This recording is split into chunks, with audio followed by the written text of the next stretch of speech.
네, 짚어본 것처럼 정성호 법무부 장관은 대장동 사건은 항소를 하지 않아도 문제가 없다고 생각했다면서 대검에는 신중히 판단해달라는 의견을 전달했다고 밝혔습니다. 검찰 내부에서는 노만석 검찰총장 권한대행에 대한 사퇴 압박이 거세지고 있는데요. 검찰에 나가 있는 법조팀 취재기자들 연결해서 대장동 항소 포기 이후에 검찰 상황 알아보겠습니다. 김영수, 우종훈 기자 전해주시죠. 네, 검찰에서 관련 소식 전해드리겠습니다. 일단 오늘 오전에 있었던 정성호 법무부 장관의 입장 발표 내용부터 짚어보겠습니다.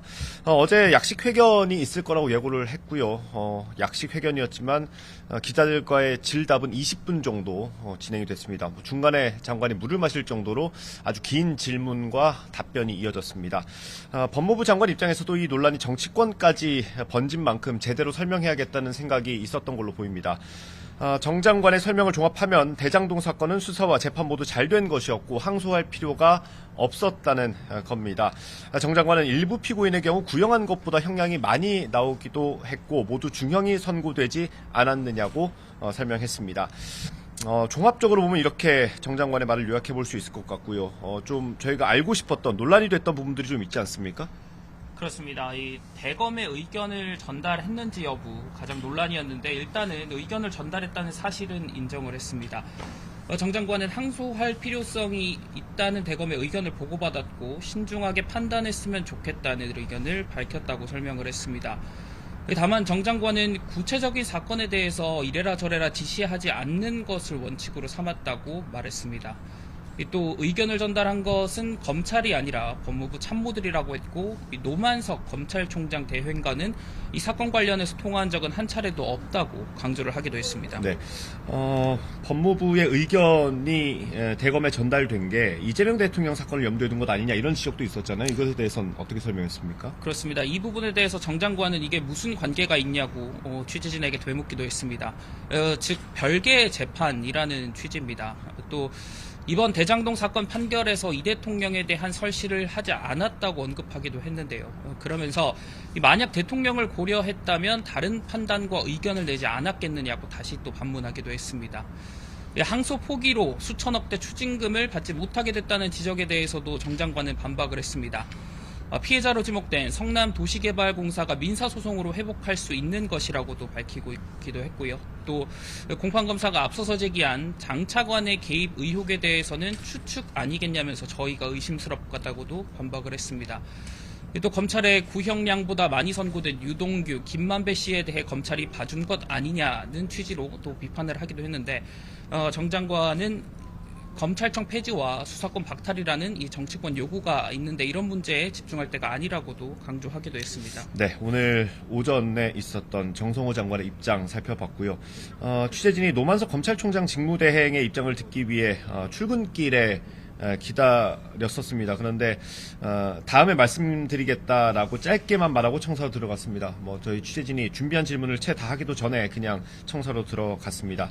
어제 냈던 입장문을 잠깐 설명드리면요. 한 줄 정도로 요약할 수 있을 것 같습니다.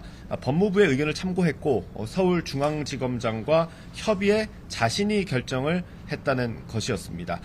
이렇게 법무부 장관 그리고 검찰총장 대행의 입장이 공개적으로 다 나온 상황인데 이걸 좀 종합적으로 정리를 해볼까요?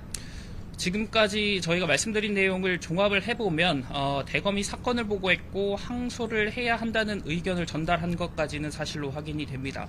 여기에서 정성호 장관은 신중하게 판단해달라는 의견을 냈고 이게 대검까지 내려간 것으로 보입니다. 앞서서 정진우 서울중앙지검장이 중앙지검의 의견을 관철하지 못했고 대검과는 의견이 달랐다고 밝혔습니다. 신중하게 판단하라는 장관의 의견이 즉 어떤 형태로 대검에 전달됐는지 구체적 내용은 현재 궁금증의 영역으로 남아 있습니다. 다만 현재까지 상황만 놓고 보면 노 대행이 법무부 의견을 적극 수용한 것으로 보는 게 합리적일 것 같습니다. 네, 지금 이렇게 진행된 흐름이 왜 논란이 되는지 한번 보겠습니다. 결국 법무부 장관이 사건에 개입했는지 여부가 이 논란의 쟁점입니다. 검찰청법에 보면 법무부 장관은 구체적 사건에 대해서는 검찰총장만 지휘할 수 있도록 돼 있습니다. 그런데 정 장관은 지금까지 상황으로 보면 공식적으로 수사 지휘권은 발동하지 않은 것으로 보입니다. 수사지휘권을 발동하는 사례 자체가 많지 않은 데다가 또 이재명 대통령 사건과 관련돼 있어서 논란이 될 수 있다는 걸 아마 정 장관도 알고 있었을 겁니다. 지난 7월 청문회에서는 이 대통령 사건을 직접 지휘하지 않겠다고 언급하기도 했습니다. 그렇다면 이 정 장관이 했다는 신중하게 판단해달라라는 의견을 어떻게 볼 것인지는 좀 해석의 영역으로 남는 부분입니다.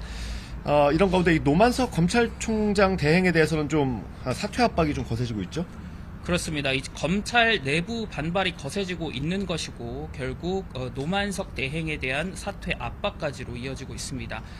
박지혁 수원지검장 등 전국 검사장 18명은 검찰 내부망에 입장을 내고 노 대행에게 추가적인 설명을 요구를 했습니다. 지검장들은 노 대행이 어제 입장을 내긴 했지만 여기에 항소 포기의 구체적인 경위와 그리고 법리적인 이유가 전혀 포함되어 있지 않아 납득이 어렵다고 했습니다. 그러면서 이번 항소 포기로 검찰 내부뿐 아니라 온 나라가 큰 논란에 휩싸였다고도 평가를 했습니다. 지검장들뿐 아니라 일선 지청장들도 수사 공판팀이 만장일치로 항소 의견을 모았는데 이것이 반영되지 않는 과정에 합리적인 설명이 없었다면 납득할 만한 설명과 지위에 걸맞은 책임을 촉구를 했습니다. 대검 연구관들도 노 대행에게 거취 표명을 요구를 했습니다. 이는 돌이켜보면 노 대행이 어제 1심 판결 취지와 그리고 항소 기준을 고려해 정진우 서울중앙지검장과 합의를 거쳐 결정을 냈다는 입장을 냈지만 이것이 검찰 내부에서 받아들여지지 않는 것으로 보입니다. 네, 검찰 내부에서 이렇게 반발이 거센 배경, 이유를 살펴보겠습니다. 유동규 전 본부장 같은 경우는 검찰이 구형한 징역 7년보다 더 많은 형량을 선고받았습니다. 정 장관의 말대로 무거운 형량이 선고된 거라고 볼 수 있습니다. 하지만 이번 재판에서 무죄에 나온 부분이 있습니다. 이걸 항소하지 않았기 때문에 검찰 입장에서는 자신들의 주장을 할 수 없게 된 셈입니다. 특히 특경법상 배임 혐의와 이해충돌방지법 위반 두 가지 혐의는 1심 재판부에서 인정받지 못했습니다. 먼저 특경법상 배임 혐의는 민간업자 등이 취득한 구체적인 액수를 산정할 수 없다면서 특경법이 아닌 업무상 배임죄로 유죄 판단을 내렸습니다. 이해충돌방지법 위반 혐의는 어느 시점에 비밀 이용 행위로 인한 재산상 이익을 취득한 것인지 볼 수 있는지에 대해서 대법원의 사례를 찾아볼 수 없다면서 1심이 무죄로 판단했습니다. 형사소송법에 이런 게 있습니다. 불이익 변경의 금지 원칙인데 피고인이 항소한 사건에 대해서는 원심 판결보다 더 무거운 형을 선고할 수 없습니다. 그래서 검찰이 항소하지 않았기 때문에 항소심에서는 무죄 판단이 나온 것에 대해서 더 주장을 할 수 없게 됐고요. 지금 나온 형량보다 무거운 형이 선고될 수는 없는 상황입니다. 이번 논란이 불거지게 된 가장 큰 이유 중에 하나가 바로 이재명 대통령의 재판 아니겠습니까? 어느 정도 영향을 미칠 걸로 보입니까? 네, 우선 이재명 대통령도 대장동 비리 사건으로 재판이 진행이 되고 있습니다. 이 대통령에게 적용된 혐의는 특경법상 배임 그리고 이해충돌 방지 위반 혐의 2개입니다. 이를 두고 법조계에서는 이 대통령 재판에 이것이 기속되는 건 아니지만 범죄 사실이나 증거가 동일한 사건이기 때문에 사실관계를 다르게 판단할 가능성이 적다고 보고 있습니다. 즉 다시 말하면 이 대통령 재판은 이번 건과 별개지만 특경법상 배임을 인정하지 않은 유 전 본부장 등 5명의 판결이 먼저 확정이 되면 이 판례가 이 대통령 재판에 준용될 여지가 있다는 겁니다.